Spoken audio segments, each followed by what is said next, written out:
Interview Expert est aujourd'hui en compagnie d'un top pilote d'une marque particulière. Et bien oui, en compagnie de Cédric, une Kawa qui vous va effectivement très bien.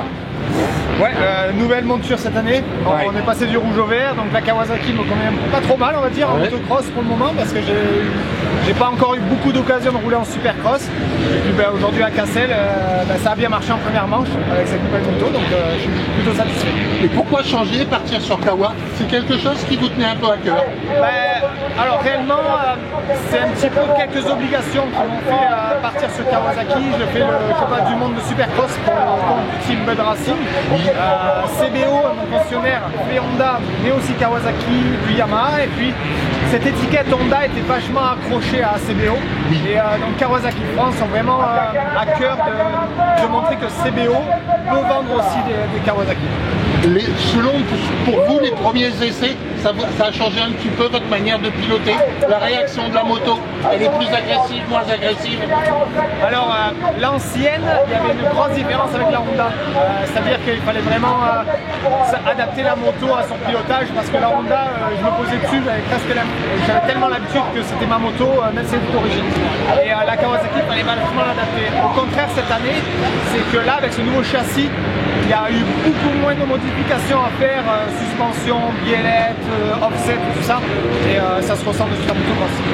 Pour vous, effectivement, la partie technique, la partie mécanique, vous aimez effectivement savoir effectivement ce que les personnes qui sont autour de vous font, ou parce que vous leur demandez telle ou telle chose? Alors je suis pas mécano de profession, j'ai jamais été, je n'ai jamais ouvert un moteur 4 temps en 2. Par contre je suis très attentif à mes réglages et je suis intéressé par la mécanique en général, et donc c'est vrai que j'aime savoir ce qui se passe dans ma moto, les pièces qui sont ajoutées, mais je n'aime pas trop dévier de l'origine. Il y a des Japonais qui se sont cassés la tête pendant des années à faire des motos fiables, donc je pense que c'est en ajoutant des pièces externes qu'on peut toucher à la fiabilité de la moto. Donc j'aime améliorer avec mon mécano Jean-Christophe la moto en général, sans réellement rentrer dans des points trop techniques qui ont été développés pendant des années par les Japonais. Pour un pilote tel que vous au niveau professionnel, le plus important c'est peut-être plus la question suspension avant-arrière que le côté moteur? Oui, exactement. Les suspensions, je pense que c'est, si je devais évaluer un pourcentage sur 100% d'une préparation de moto, je pense que les suspensions, ça serait un bon 80%. Je suis très attentif à ça, beaucoup plus que sur un aspect moteur, parce qu'un aspect moteur, on pourra le gommer avec des transmissions différentes, des couronnes, des longueurs de chaîne, des pots d'échappement, toucher un petit peu l'injection, le boîtier CDI, mais c'est des choses qui vont s'ajouter sans réellement rentrer à l'intérieur du moteur, parce que comme je dis, je ne peux pas. Et donc j'accorde beaucoup d'importance au réglage. Est-ce qu'il y a une grande différence au niveau réglage entre la Terre et le Sable pour vous?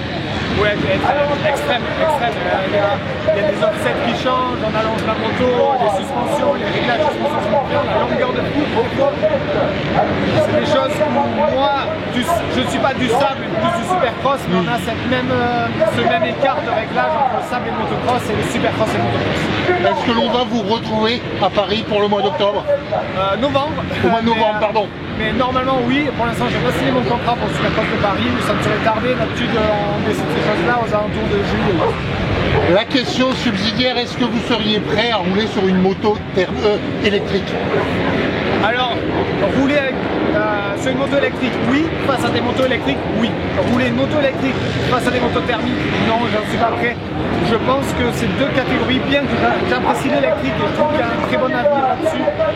J'ai roulé quelques fois avec la Star, je vois que Honda arrive avec une moto électrique correcte. Donc, même exceptionnel, gérer la Honda. Et je pense qu'il y a deux catégories à faire, comme cette comparaison entre la Formule 1 et la Formule I. Je pense que c'est délicat avec ce problème de bruit. On ne peut pas prévenir si un pilote arrive fort en catastrophe. Je pense que ça cache un autre problème en plus de celui écologique, on va dire, de mélanger les deux catégories. L'écologie c'est une chose, ça fait effectivement partie de la sécurité d'entendre une moto venir.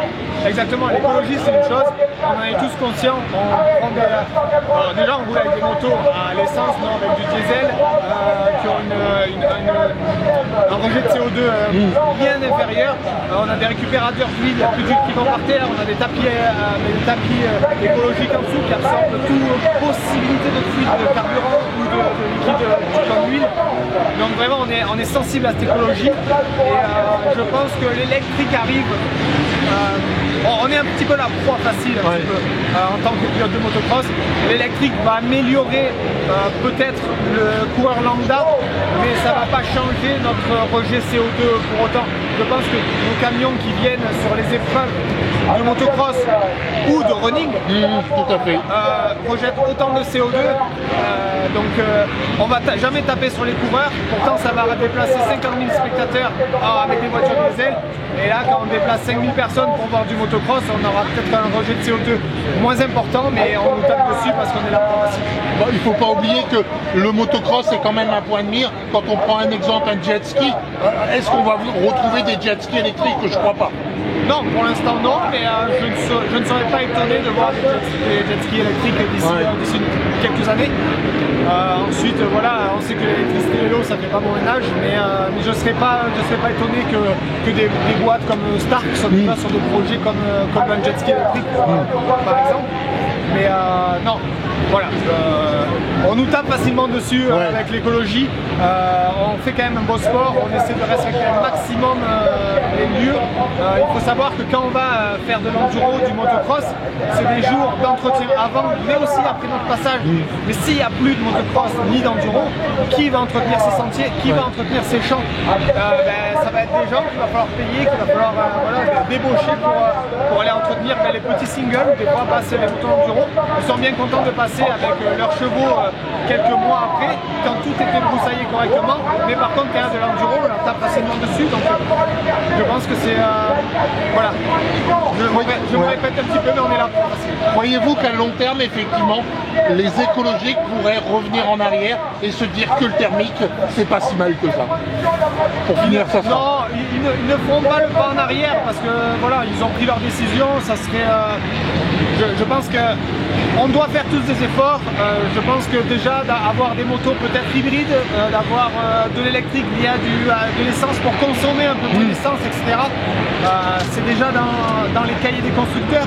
Donc on est tous sensibles à ça et je suis le premier à faire attention à la consommation, à ne pas jeter le papier par terre, à faire attention à ne pas verser de l'essence, à aller à la déchetterie pour jeter les trier. Et je pense qu'on est tous conscients de cette évolution. Et il faudrait que des gens de l'écologie viennent voir le boulot des motoclubs avant, en amont et après pour entretenir justement et pas laisser de traces de notre passage et surtout améliorer même l'espace après notre passage, c'est très important. Okay. Merci beaucoup Cédric. Comment s'est passée effectivement la première manche? La première manche s'est bien passée. Donc non, je suis très satisfait. J'ai fait on va dire 98% de la manche en tête, il m'a manqué 2%. On va voir la deuxième. Après Cassel, quel sera votre prochain rendez-vous? Je pars dans 3 jours, je pars déjà en Italie. J'ai la 3e épreuve du championnat italien de motocross. Je fais l'Italie au lieu de la France cette année. Donc, merci beaucoup de cette interview, à très bientôt. À bientôt.